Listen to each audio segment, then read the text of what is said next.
जय हिंद साथियों। आज हम लोग देखेंगे विलोपन विधि, जो दो चर वाले रैखिक समीकरण है।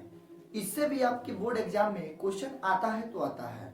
आइए हम दिखाते हैं आपको विलोपन विधि क्या है। हमने पिछले वीडियो में क्लियर कर दिया था प्रतिस्थापन विधि, जो 4 से 5 नंबर क्वेश्चन आपसे नहीं छूटेगा।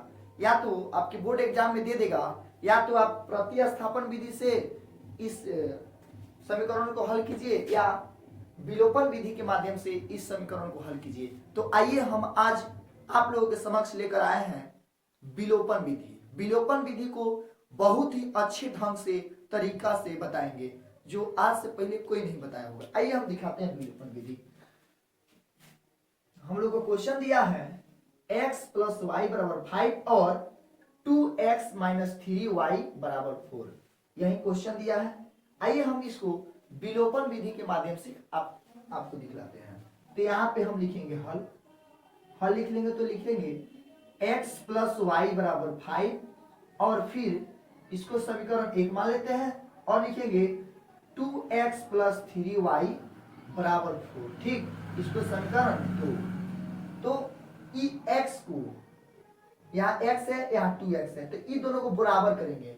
तो बराबर करने के लिए तिरछा तिरछी गुना करना पड़ेगा। यहाँ पे जो 2 है इसमें गुना करना पड़ेगा, 2 से समीकरण 1 में गुना करेंगे, ये 2 उठा करके इसमें गुना करेंगे समीकरण 1 में। अब देखिए यहाँ पे x है तो हम कितना से गुना कर दें, तो 1 से गुना कर देते हैं। क्लियर।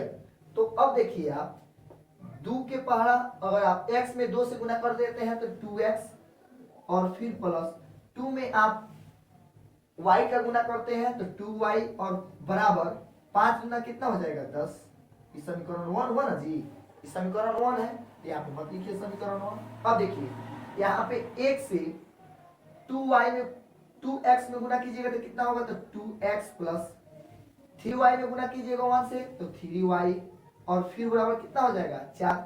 अब देखिए यहाँ पे हम क्या करेंगे, घटाएंगे। इसको क्या करेंगे, घटाएंगे। तो यहाँ पे लिखिएगा घटाने पर, क्या लिखेंगे, घटाने पर। क्लियर, बात क्लियर। तो घटाया जाता है तो इसका चिन्ह जो है चेंज होगा। चिन्ह क्या होगा, चेंज होगा। तो यहाँ पे हो जाएगा माइनस, सॉरी यहाँ पे कुछ छूटा है, यहाँ पे माइनस था, यहाँ पे हम माइनस नहीं दिए हैं, और यहाँ पे भी क्या होगा, माइनस होगा। तो चिन्ह चेंज होगा तो लिखेंगे ई दोनों कट जाएगा, ई दोनों सेम है तो कट जाएगा। अब देखिए ई वाला बीच वाला जो चिन्ह है यहाँ पे माइनस वाला, इससे हमको मतलब नहीं है, नीचे वाला चिन्ह से मतलब है। तो 2 और प्लस 3y कितना हो जाएगा 5y, और बराबर 6, 10 में से 4 गया तो कितना बचेगा 6। ठीक। अब देखिए ई है 5 जो है y के साथ गुना में है तो उधर जाएगा तो भाग में हो जाएगा।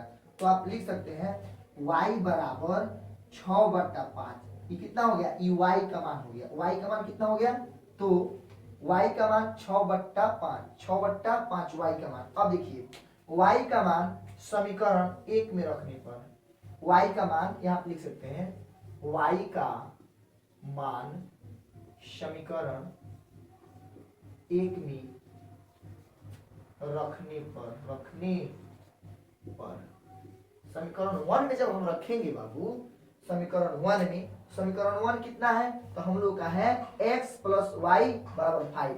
यहाँ पे लिखेंगे x + y = कितना 5। क्लियर, यहाँ तक तो आपको क्लियर हो गई होगी। तब देखिए यहाँ पे हम लिखेंगे x प्लस कितना है y का मान, तो 6/5। यहाँ पे लिखेंगे 6 कितना 5, और बराबर कितना हो जाएगा 5।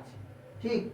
अब भाई दोनों में x + 6/5 में क्या होगा बाबू, क्या होगा, बट्टा के जोड़। तो यहाँ पे हम लिख लेंगे, यहाँ पे का जोड़ करेंगे। ठीक। तो यहाँ पे हो जाएगा 5, यहाँ कुछ नहीं है तो नीचे 1 है, नीचे क्या है 1 है, तो 1 से 5 में आप भाग दीजिएगा तो 5 होगा, और 5 में x से गुना कीजिएगा तो 5x, और फिर प्लस, ये देखिए 5 में 5 से भाग दीजिएगा तो 1 होगा, और 1 से 6 में गुना कीजिएगा तो 6 होगा, और बराबर 5।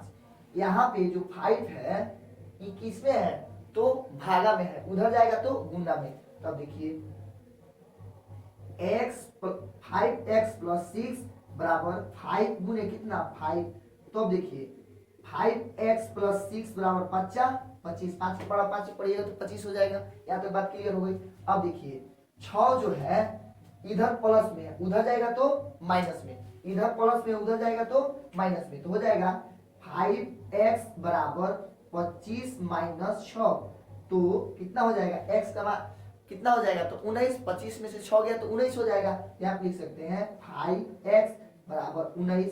ठीक, अब देखिए 5 जो है x के साथ गुना में है, उधर जाएगा तो भाग में होगा, तो यहाँ पे हम लिख सकते हैं, क्या लिख सकते हैं, तो लिख सकते हैं x बराबर 19/5। ये किसका मान निकल गया, तो x का मान हो गया 19/5 और y का मान हो गया 6/5। क्लियर, x का मान जो हो गया, x का मान हो गया 19/5 और y का मान हो गया 6/5। यही आपका क्या हो गया, आंसर हो गया। हम यदि